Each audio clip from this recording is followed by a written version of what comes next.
Peggy 18.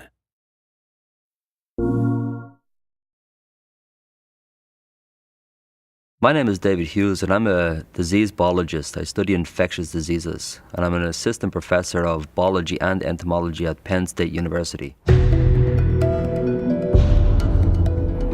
So the premise of the game is that we have a disease jumping from one organism to another. If we take a step back and look at all the diseases that we humans have, we find that 60% of those diseases have indeed jumped from animals. We're constantly moving across this border between the human world and the animal world. And as we do so, we invite parasites to jump that border. AIDS is the classical example. It jumped from being in a chimpanzee, where it doesn't seem to be particularly virulent or dangerous, into humans. Consequently, 75 million people have become infected by HIV, 35 million people have died. And there are many more examples besides that. The classical example is the 1918 bird flu. After the First World War, this killed more individuals than the First World War itself. That jumped from an avian source into humans.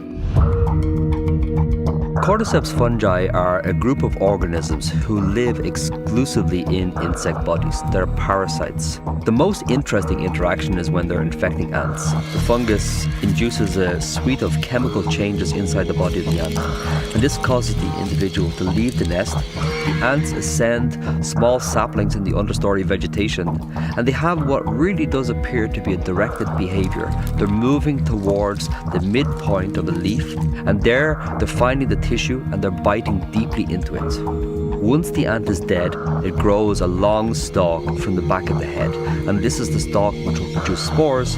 And by dying above the ant colony, what is essentially happening is that the fungus has invented a sniper's alley of infection, where spores are being hurled down on top of them, and this is how the infection reoccurs in the society. So the essential question is, could this cordyceps fungi be a problem for humans?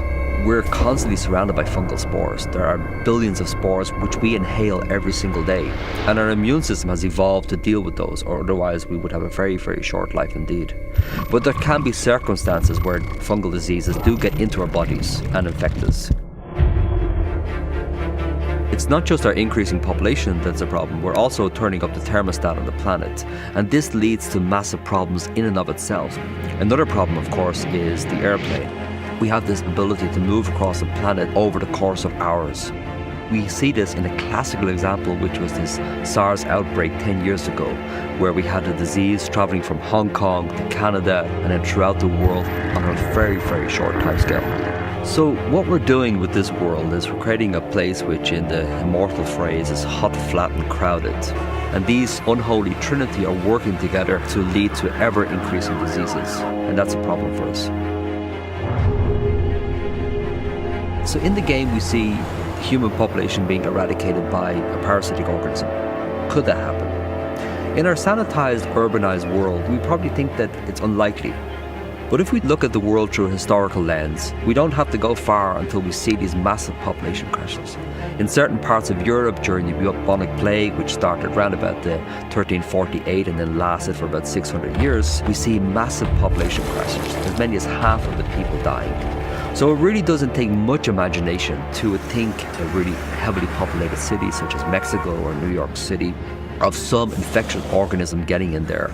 And if it doesn't reduce our population considerably, it will at least create massive panic.